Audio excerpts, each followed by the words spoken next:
좋으신 하나님을 함께 찬양합시다. 할렐루야. 아멘. 오늘도 하나님께 소망을 두며 예배하신 여러분들을 사랑하고 축복합니다. 오늘 본문은 매일 성경 오늘 본문입니다. 오늘 매일 성경 본문 말씀을 묵상하면서 우리 가정에게 주시는 하나님의 은혜를 이 시간 좀 나누고자 합니다. 오늘 본문인 창세기 34장의 전장인 33장을 보면 야곱은 형 에서와 화해를 한 후에 에서와 동행하지 않고 서로 다른 길을 가게 되었습니다. 에서는 세일로 돌아가고 야곱은 세겝 성읍에 장막을 치고 거기에 제단을 쌓고 엘렐로헤 이스라엘, 하나님 이스라엘의 하나님이라고 불렀습니다. 그리고 야곱은 세겜에서 10년을 거주하게 됩니다. 야곱이 세겜에 거주한 것이 문제가 없는 것처럼 생각할 수도 있겠지만 여기에는 야곱의 불순종과 신앙의 안일한 태도가 있었습니다. 전에 야곱은 하나님께 베델로 돌아올 것을 서원했고 하나님도 야곱이 바단 아람에 있을 때에 베델로 돌아가 서원을 이루라고 명령하셨습니다.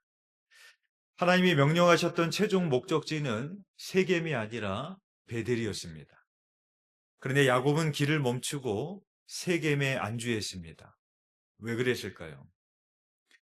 세겜은 교통의 요지이자 목축하기 좋은 비옥한 곳이었고 산악 환경의 베델보다는 훨씬 더 나은 곳이었기 때문입니다. 야곱은 목자였습니다. 따라서 세겜이라는 땅은 양을 치기에 너무도 좋은 땅이었던 것입니다. 그래서 야곱이 그 땅에 10년을 거주하게 됩니다. 그리고 야곱의 가족이 세겜 땅에 거주하던 중에 야곱의 딸 디나가 강간을 당하는 일이, 그 치욕적인 일이 벌어지게 됩니다. 풍요의 땅이라고 생각한 곳에서 야곱이 경험한 것은 폭력이었습니다. 하나님이 요나에게 니느웨로 가라고 하셨는데 요나는 정반대 방향인 다시스로 갔다가 물고기 뱃속에서 3일을 있어야 되는 시련을 당하게 됩니다. 다윗은 사울을 피해서 도망간 곳이 원수의 땅 블레셋 땅이었습니다. 다윗은 이스라엘의 원수의 땅인 블레셋으로 도망했다가 블레셋 군대에 합류할 뻔했습니다. 우리가 안주하고 정착할 곳은 세상의 풍요가 아니라 하나님의 말씀임을 깨닫게 되는 대목입니다. 진정한 안정과 풍성한 삶은 하나님의 말씀에 순종하는 데 있습니다. 디나의 강간 사건을 외면상으로 보면 철부지 소녀의 세속 문화에 대한 지나친 호기심과 정욕을 자제하지 못한 희위족 속의 추장 세겜의 충동적인 행동으로 인해 발생한 사건으로 보입니다. 창세기 34장 1절 말씀입니다. 레아가 야곱에게 낳은 딸 디나가 그 땅의 딸들을 보러 나갔더니, 이 당시 디나의 나이가 15세에서 16세의 나이 정도로 추정이 됩니다. 즉 그 당시로 결혼 적령기였습니다. 그동안 가정이라는 테두리에서 잘 자라다가 가나안이라는 세속적인 문화를 경험하면서 호기심을 갖기 시작한 것입니다. 그래서 가나안에 있는 여자들을 보러 나갔고 사귐을 갖기 시작했을 것이고, 그러다가 그 땅의 남자들에게 눈에 띄어 강간을 당하게 되었던 것입니다. 디나의 강간 사건이 발생하게 된 또 다른 이유를 찾을 수 있습니다. 바로 환경의 문제입니다. 당시 세겜은 우상 숭배와 도덕적으로 타락한 가나안의 문화가 판을 치는 세속 문화의 중심이었습니다. 희위족 속의 추장 세겜이 디나를 강간하고 아무렇지도 않게 생각하며 많은 예물을 주고 결혼하려고 했다는 것도 세겜이 얼마나 타락한 것인지를 단적으로 보여주는 대목입니다. 결국 야곱은 타락한 환경 속에서 자녀를 양육하였다가 돌이킬 수 없는 불행을 자초하고 말았던 것입니다. 맹모 삼천지교라는 말이 있습니다. 맹자의 어머니가 맹자의 교육을 위해 시장과 화장터를 떠나 마침내 서당 옆으로 3번이나 이사했음을 일컫는 말입니다. 그만큼 자녀의 교육에 있어서 환경이 얼마나 중요한지를 보여주는 그런 말이기도 합니다. 이것은 비단 맹자의 시대만 그런 것이 아니라 오늘날 한국 사회도 마찬가지입니다. 부모는 자녀의 교육을 위해서라면 교육 환경이 좋은 곳으로 이사를 갑니다. 그러나 자녀의 신앙 교육을 위해서는 어떠십니까? 자녀를 좋은 대학에 보내기 위해서 좋은 학군으로 이사를 다니시는 분은 보았지만 자녀의 신앙 교육을 위해서 좋은 신앙 교육의 환경으로 이사하시는 분은 별로 못 본 것 같습니다. 요한삼서 1장 2절의 말씀입니다. 사랑하는 자여 내 영혼이 잘됨 같이 내가 범사에 잘되고 강건하기를 내가 간구하노라. 이 말씀처럼 우리 자녀들이 잘되기 위해서는 우리 자녀들의 영혼이 먼저 잘되어야 됩니다. 우리 자녀들이 아무리 좋은 대학에 가고 아무리 좋은 직장에 취업을 한다고 할지라도 그 영혼이 바로 서지 못하면 결국 어떤 불행을 초래하게 될지 모르기 때문에 그렇습니다. 디나의 강간 사건이 발생하게 된 또 다른 이유를 찾을 수 있습니다. 그것은 먼저 야곱이 부모로서 잘못된 본을 보였기 때문입니다. 야곱이 베델로 가지 않고 당시 번성했던 세겜에 머물렀던 것은 육적 생활의 편리함 때문이었습니다. 그래서 야곱은 그곳 사람들을 만나서 생활에 필요한 물품들도 서로 교환하고 이방인이었던 자신의 안전을 위해 그곳 사람들과 친하게 지내고자 했을 것입니다. 이런 야곱의 모습을 본 딸 디나가 아무 생각 없이 그곳 여자들을 보기 위해 나간 것은 지극히 당연한 일이었던 것입니다. 또한 하몰은 통혼과 통상을 제한하며 경제적 번영을 보장했고 세겜은 야곱이 요구하는 대로 신부의 대가를 주겠다고 약속했습니다. 평화적인 제안처럼 보이지만 언약 백성의 거룩한 정체성을 빼앗고 그들을 가나안 문화에 흡수하려는 시도였습니다. 오늘 본문 창세기 34장 20절에서 23절, 21절과 23절 말씀 우리 함께 읽어보겠습니다. 시작. 하몰과 그의 아들 세겜이 그들의 성읍문에 이르러 그들의 성읍 사람들에게 말하여 이르되 이 사람들은 우리와 친목하고 이 땅은 넓어 그들을 용납할 만하니 그들이 여기서 거주하며 매매하게 하고 우리가 그들의 딸들을 아내로 데려오고 우리 딸들도 그들에게 주자. 그러면 그들의 가축과 재산과 그들의 모든 짐승이 우리의 소유가 되지 않겠느냐. 다만 그들의 말대로 하자. 그러면 그들이 우리와 함께 거주하리라. 네. 야곱의 아들들은 디나를 결혼시키는 조건으로 또 우리와 통혼하는 조건으로 세겜 사람들의 남자들이 할례를 받아야 될 것을 요구했습니다. 그리고 하몰과 세겜은 이 요구를 좋게 여겼는데 이것은 단순히 야곱 일가에 대한 호감과 선의만은 아니었다라는 것입니다. 즉 통혼을 통해서 그들의 재산을 차지할 수 있다라는 계산이 섰기 때문이었던 것입니다. 그러나 야곱은 신앙의 부모로서 언약 백성의 정체성을 지키지 못하고 세상 문화에 동화되어 자녀들에게 본을 보이지 못하겠기에 그의 가문에 불행한 일이 벌어지고 말았던 것입니다. 우리도 세상에서 살다 보면 언약 백성의 독특한 정체성을 지키기보다는 세상 사람들과 동화되어 지내는 것이 낫다라는 유혹을 받게 됩니다. 그러나 그럴 때 세상의 방식과 타협하거나 오히려 세상을 등지고 배척하는 것이 아니라 우리는 세상 속에서 거룩한 정체성을 지켜내야 되는 것입니다. 또한 디나의 치욕적인 사건에는 가족들의 잘못된 대처가 있었습니다. 먼저는 아버지 야곱의 태도가 적절하지 않았습니다. 창세기 34장 5절의 말씀입니다. 야곱이 그 딸 디나를 그가 더럽혔다 함을 들었으나 자기의 아들들이 들에서 목축함으로 그들이 돌아오기까지 잠잠하였고 딸이 강간을 당하였다는 소식을 들은 야곱이 아들이 돌아올 때까지 잠잠했습니다. 딸이 강간을 당하였는데 어떤 아버지가 가만히 있겠습니까? 그러나 야곱은 즉각적으로 대응하지 않았습니다. 야곱은 왜 잠잠했을까요? 세겜이라는 사람은 그 땅의 추장이었습니다. 권력자였습니다.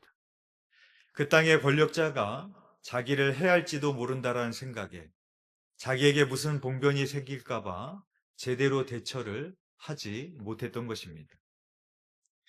또한 야곱의 아들들의 잘못된 대처를 보게 됩니다. 야곱의 딸 디나의 소식을 듣고도 야곱이 침묵하자 아들들의 잔인한 분노가 그 공백을 메우게 됩니다. 야곱의 아들들은 세겜 사람들에게 우리와 통혼하려면 할례를 받을 것을 요구를 했습니다. 그것은 실상 할례를 받아 움직이기 어려울 때 사륙할 심산으로 내걸었던 속임수였던 것입니다. 하나님과 맺은 거룩한 언약의 징표인 할례를 복수를 위한 기만적 도구로 사용했던 것입니다. 야곱의 아들들의 말을 좋게 여겼던 하몰과 세겜은 성읍에 있는 사람들에게 할례를 받을 것을 명하였고 모든 남자들이 할례를 받았습니다. 그리고 할례를 받은 세겜 사람들이 고통 중에 있을 때 야곱의 아들들은 무자비한 사륙과 약탈을 강행했습니다. 오늘 보면 창세기 34장 25절과 28절에서 29절의 말씀입니다. 우리 함께 읽어보겠습니다. 시작. 제3일에 아직 그들이 아파할 때에 야곱의 두 아들 디나의 오라버니 시몬과 레위가 각기 칼을 가지고 가서 몰래 그 성읍을 기습하여 그 모든 남자를 죽이고 그들이 양과 소와 나귀와 그 성읍에 있는 것과 들에 있는 것과 그들의 모든 재물을 빼앗으며 그들의 자녀와 그들의 아내들을 사로잡고 집 속의 물건을 다 노략한지라. 시므온과 레위는 칼을 가지고 가서 할례를 받고 아파하는 세겜의 모든 남자를 죽였고 그 성읍의 물건들을 약탈을 했습니다. 그들은 자신의 동생의 수치를 씻겠다라는 명분을 내세웠지만 그들이 저지른 일은 통제되지 않는 광기와 무자비한 폭력에 지나지 않았던 것입니다. 자기의 여동생이 그렇게 불의하게 강간을 당하였다면 한편으로 시므온과 레위의 마음은 이해가 됩니다. 그러나 아무리 그런 불의한 일이 벌어졌을지라도 진정한 정의는 하나님의 방법으로 이루어져야 되는 것입니다. 내 상처와 분노가 아무리 정당하게 느껴질지라도 그것이 타인을 무참히 짓밟는 폭력으로 변질된다면 결코 하나님의 의를 이룰 수 없음을 기억해야 되는 것입니다.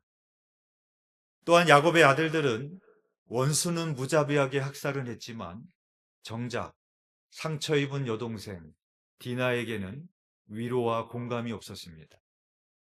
디나를 위한다는 명분으로 칼을 휘둘렀지만 정작 디나의 깨어진 마음을 회복시키는 일에는 철저히 무관심했던 것입니다. 이번에 악동 뮤지션이 발표한 새 앨범 개화가 대중들에게 큰 인기를 끌고 있습니다. 악동 뮤지션은 선교사님 가정의 자녀입니다. 그래서 그런지 오빠인 이찬혁이 만든 노래들을 보면 가사들이 대단히 성경적입니다. 이번에 새로 나온 앨범에 소문의 낙원이라는 노래가 있습니다. 먼저 제목 자체가 주는 메시지가 있는데요. 노래 제목이 소문의 낙원입니다. 실제로 가본 적이 없어서 소문만 무성한 그곳. 그러나 분명히 존재하는 그곳은 낙원, 즉 천국을 노래하고 있습니다. 가사에 몇 가지 중요한 키워드가 나오는데요. 따뜻한 스프와 고기, 나그네, 당신의 불치병입니다. 따뜻한 스프와 고기는 엘리야가 로뎀나무 아래서 죽기를 자처했을 때 천사가 나타나 숯불에 구운 떡과 한 병의 물을 주었던 것을 떠올리게 하고 부활하신 예수님께서 제자들에게 숯불에 구운 떡으로 조반을 준비해 주신 것을 떠올리게 합니다. 또한 나그네라는 단어는 성경에서 나그네는 이 땅에 영원히 머물지 않고 본향, 천국을 향해서 가는 존재임을 말씀하고 있습니다. 당신의 불치병은 그곳에 존재할 수 없어요. 라는 그 가사는 요한계시록의 말씀을 떠올리게 합니다. 요한계시록 21장 4절의 말씀입니다. 모든 눈물을 그 눈에서 닦아주시니 다시는 사망이 없고 애통하는 것이나 곡하는 것이나 아픈 것이 다시 있지 아니하리니 처음 것들이 다 지나갔음이로라. 이 가사는 인간의 힘으로 고칠 수 없는 모든 상처와 육신의 연약함이 소문의 낙원, 즉 천국에서는 다시 있지 않음을 노래합니다. 얼마 전에 악동 뮤지션이 유재석 씨가 진행하는 유퀴즈에 출연한 것을 보았습니다. 그들의 사연을 보았는데 악동 뮤지션이 항상 기쁘고 좋은 일만 있었던 것이 아니었습니다. 이찬혁의 동생인 이수연은 심각한 우울증을 앓았습니다. 악동 뮤지션으로 성공적으로 데뷔를 했지만 오빠 찬혁이가 군대에 간 이후에 오빠의 빈자리를 채울 수가 없었습니다. 오빠랑 노래를 하는 게 전부였던 수연이에게 물음표가 생기기 시작했습니다. 오빠가 없는 내 모습은 뭘까? 아, 내가 별거 아니었구나. 이렇게 오빠가 제대할 때까지 1년을 보내게 됩니다. 그리고 오빠가 돌아오면 모든 게 해결될 줄 알았는데 제대한 오빠는 앞만 보며 달려가고 오빠가 하고 싶은 것들이 많아지면서 점점 오빠의 색깔이 진해지고 같이 노래하는 재미가 사라지게 되었습니다. 그리고 다른 사람들이 자기를 보는 시선에 지쳤습니다. 음악방송을 가면 다른 사람들은 다 말랐기 때문에 자기는 항상 살을 빼야 되는 사람이 됐습니다. 그래서 정신적인 공허함을 채우기 위해서 폭식을 했고 몸과 마음은 점점 망가져 갔습니다. 점점 노래하는 것도 재미가 없어지면서 방구석으로 들어간 것입니다. 햇빛을 차단하고 2년을 그렇게 무기력해 살면서 심각한 우울증이 오게 됐습니다. 동생을 보면서 찬혁이는 중대한 결심을 합니다. 지금 수연이를 챙기지 않으면 세월이 지나고 나서 자신이 너무 후회할 것 같다라고 그렇게 말을 합니다. 그래서 수연이와 함께 시간을 보내기로 계획을 합니다. 함께 합숙을 떠나고 같이 운동을 하고 함께 요리도 만들고 동생과 시간을 함께 보냅니다. 찬혁이가 수연이와 함께 합숙하면서 보냈던 시간표를 보여주는데 눈길이 가는 대목이 있었습니다. 사실상 하루 스케줄이 하루 종일 닭가슴살만 먹으면서 운동하는 스케줄입니다. 핸드폰도 사용하지 않고 운동만 하면서 다른 생각을 하지 못하게 하는 스케줄이었습니다. 그런데 딱 한 가지, 운동 외에 유일하게 들어가 있는 스케줄이 있었는데 주일날 교회에 가서 예배드리기가 있었습니다. 찬혁이가 동생 수연이를 위해 했던 것은 단순히 합숙만 같이 한 것이 아니라 같이 예배를 드리면서 수연이의 영적인 건강도 회복시키려 했던 것입니다.